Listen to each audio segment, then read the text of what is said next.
სამყარო მშვიდობისა მეგობრებო, თქვენ მოხვდით ტაროს ხელოვნების გორზე, ჩემი სახელია მარია და დღეს ვქნება საჯარო გაშლა თემაზე. ამ მომენტში თქვენს მფარველებს ვისით გმასვით თქვენთვის. ვისით გმასვით თქვენთვის ამ მომენტში თქვენს მფარველებს ნახოთ ორაკულზე. ინტუიციურად ჩაიფიქრეთ სამი ვარიანტიდან ერთ-ერთი და პირველი გონებაში რომელიც მოგივათ, სწორედ ის იქნება თქვენი ვარიანტი. ნახოთ, დავიწყებ პირველი ვარიანტით. ვისით გმასვით თქვენს მფარველებს თქვენთვის.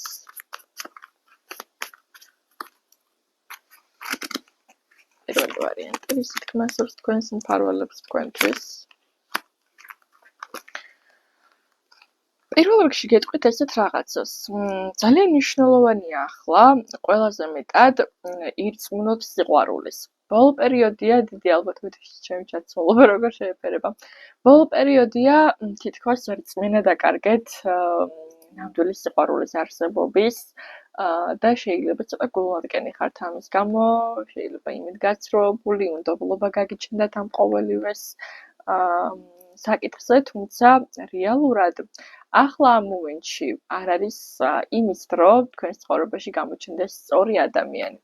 მაგრამ გამოჩნდებიან ახლო ადამიანებში, ეს იქნება მეგობარი, ეს იქნება ნათესავი ოჯახის წევრი, ვინც რეალურად გაჩვენებთ და მიგანიშნებთ მაინც ცოტაზე, რომ გააღვიძოს თქვენში რწმენა, რომ რეალური სიყვარული ნამდვილად არსებობს, უბრალოდ ჯერ შესაძლოა არ შეხვედრიხარ მას.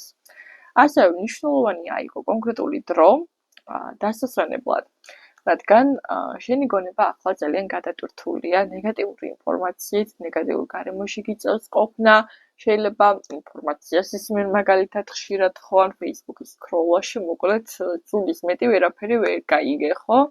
და რაღაცა წარმოდგენა ილუზორული შეგექმნა ესეთი, რომ იცი რა, ადამიანებმა დაკარგეს ერთმანეთის მიმართ სიყვარული, რაც სადღაც მომენტში შეიძლება იყოს რეალობასთან ახლოს, მაგრამ ეს იმას არ ნიშნავს, რომ რადგანაც ეს შენს არასწორ სივრცეში ხდება ყველგან. არავითარ შემთხვევაში შენ უბრალოდ შენი გონების შესვენება გჭირდება დროებით, იმისათვის რომ გახსნა გზები ახალი რეალობისკენ. მადლობა პირველი ვარიანტი ყურადღებისთვის, მე კი გადავალ მესამე ვარიანტს. ნახოთ მესამე ვარიანტი, თქვენს მფარველებს რისით გმასვით ახლა თქვენთვის.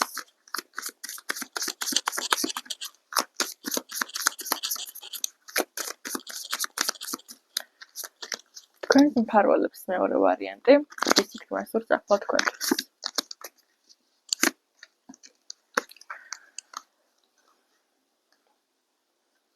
პირველ რიგში გეტყვით ესეთ რაღაცას. რაღაც მომენტში შეიძლება არ ხართ ღია წარმატების და სიუხვის. შეიძლება ვიღაცა რაღაცას გთავაზობთ, რაღაცას გაძლევთ, გაწვდით, ხო? მაგრამ გეკარგებათ წვდომა ამ წარმატებასთან. ეს ხდება ხანდახან იმის გამო, რომ თქვენს გარშემო არიან ესეთი ადამიანები, რომლებიც ხანდახან გეზღუდავენ ამ ენერგო წყაროებს, ხო? ამიტომ გიჭირთ მიღება და დანახვა იმ სიკეთეების, რასაც თქვენი მფარველები რეალურად გიგზავნიან, რადგან ცოტა ესე უხეში ფორმით რო ვთქვათ, თქვენ დალოცული ხართ წარმატებისთვის, იმიტომ რომ თქვენ ფაქტობრივად მაგნიტი ხართ მოიზიდოთ სიუხვე, მოიზიდოთ ბარაკა, შეიძლება დაუშვათ ხა მილიონერები არ იყოთ, მაგრამ მოდი ვაღიაროთ ყველაფერი, რაც გჭირდებათ, ისედაც უკვე გაქვთ. ასევე მნიშვნელოვანია გაითვალისწინოთ ის ფაქტორი, რომ თქვენს სხეულს ცოტა არ იყოს გააქტიურება ჭირდება.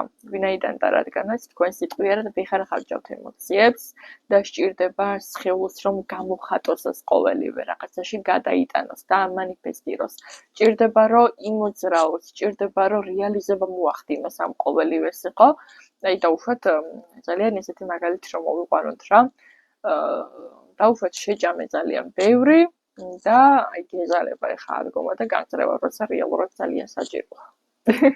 აბა დააკვირდი რამდენჯერ გქონია ესეთი შემთხვევა, ზუსტად ამას ეხება ეს, ამიტომ გჭირდება რომ ეს რაღაცა თვითგვემაში კი არ წახვიდე, უბრალოდ გაიმოძრაოთ ცოტა სისხლმა, იმოძრაოს, გაატაროს შენ სარღვევში, ხო?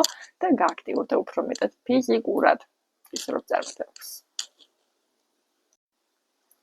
გადავიდეთ მესამე ვარიანტზე, რის თქმა სურს თქვენს მფარველებს თქვენთვის.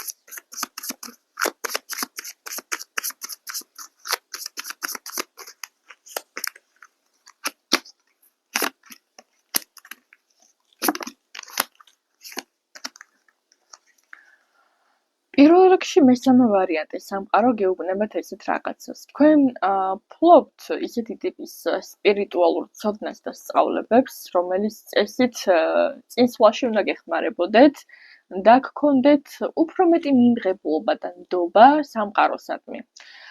გარკვეულწილად შეიძლება გიჭირთ რისკებზე წასვლა, იმიტომ რომ რაღაცა ვერ ფიქრობთ ამის იქით ამის წინ რა შეიძლება იყოს.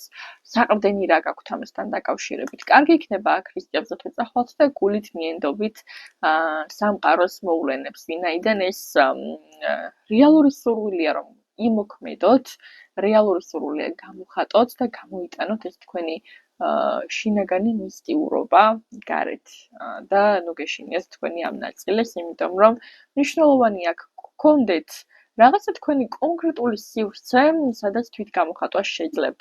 შეიძლება რაღაც მხრივ ცოტა ინტროვერტი იყოთ, ან გეშინოდეთ, რომ რაღაცა რო შეგიძლიათ და კარგად გამოგდეთ, ეს რო სხვას აჩვენოთ. უბრალოდ თქვენ ეს უნდა გააკეთოთ სწორ ადგილას და არა ესე ალთას-ფალთას, ხო? რაღაცა უნდა შესაძლებელი სივრცე შეარჩიოთ ამისთვის, ან თქვენ თვითონ შექმნათ ეს სივრცე და უფრო დაიწყეთ მაგალითად ვიდეოების ჩაწერა, ხო? სოციალურ ქსელებში თუ ისეთი რაღაცა თეორიული გაქვთ გასაზიარებელი, თუნდაც პრაქტიკული, ხო? თუ დაუშვათ ეს რაღაცა სხვა საკითხებთან არ არის დაკავშირებული. გამოიყენეთ იმპროვიზაცია მაქსიმალურად თქონდელ სამყაროში, ბევრი შესაძლებლობაა როგორღაც სწორად გამოხატო საკუთარი თავი და სასრულ აუდიტორიასაც აუცილებლად იპოვე. გესურვებ წარმატებებს, მადლობა სიხდით სამივე ვარიანტს ყურადღებისთვის, მე კი დაგემშვიდობებით. პირადი ინდივიდუალური კონსულტაციებისთვის შეგიძლიათ მომწეროთ Instagram-ზე, WhatsApp-ზე ან Viber-ზე პირ შეწყობინებაში.